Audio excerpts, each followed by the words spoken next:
Bonjour et bienvenue à tous pour cette nouvelle vidéo de visualisation sur la récurrence. Et avant de commencer l'exemple visuel, on va tout de suite commencer avec quelques rappels sur la récurrence.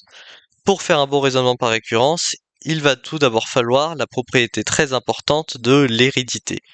L'hérédité, ça va consister à prendre une valeur n quelconque, et si la proposition est vraie pour ce n, alors la proposition sera vraie pour le n suivant. En langage mathématique et de manière formelle, on va écrire cela, P de n implique P de n plus 1. Mais on ne va pas s'en contenter pour une seule valeur, on va bel et bien faire ça pour toute valeur de n.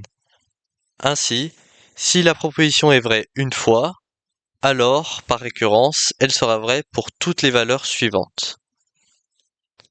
Par contre, si la proposition est fausse, par exemple pour la première valeur, alors il est possible qu'il y ait d'autres valeurs pour lesquelles la proposition soit fausse.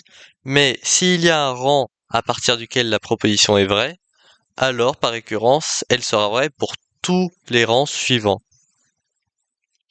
On voit donc que l'hérédité n'est pas suffisante à elle seule pour faire une récurrence, c'est pour cela qu'on ajoute l'initialisation, qui va consister à trouver un rang à partir duquel la proposition va marcher. On commence généralement à 0 pour le montrer sur n, mais on pourrait très bien commencer à n'importe quelle valeur de n.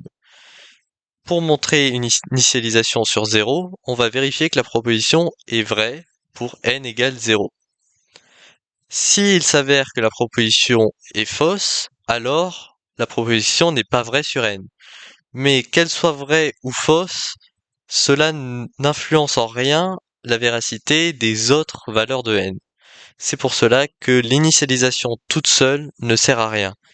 Même si elle est vraie pour 0, il est possible qu'il y ait certaines valeurs, par exemple 3, 5 et 8 ici, qui soient fausses. On a donc vu ici que l'hérédité et l'initialisation ne suffisent pas. C'est pour cela qu'il va falloir à la fois l'hérédité pour lier les valeurs entre elles et l'initialisation pour trouver un rang de départ à partir duquel ça fonctionne. S'il est vrai, alors par récurrence, toutes les valeurs suivantes seront vraies. On a bien besoin des deux propriétés ensemble pour faire un raisonnement par récurrence qui fonctionne. On va maintenant passer à un exemple un peu plus visuel. Pour cela, prenons l'image d'un train. Ce train, il possède une infinité de wagons, que l'on va venir numéroter. 0 pour la locomotive, et pour les wagons, 1, 2, 3, 4, 5, etc. jusqu'à l'infini. On va vouloir montrer que tout le train roule. Pour cela, on va poser la proposition sur n, la voiture numéro n roule. Pour montrer que l'entièreté du train roule, on va commencer par l'initialisation, qui va consister à vérifier si la première voiture, donc la locomotive, roule. Si elle ne roule pas, alors l'entièreté du train ne roule pas, forcément. Mais si elle roule, ce n'est pas pour autant que tout le train roule. En effet, même si la locomotive roule, il est possible que seules certaines voitures se mettent à rouler. Pour être sûr que l'entièreté du train roule, il va falloir rajouter à l'initialisation la propriété d'hérédité, qui va consister avec des coupleurs entre chaque wagon qui vont les lier. En effet, si le wagon n roule, alors le wagon n plus 1 roulera.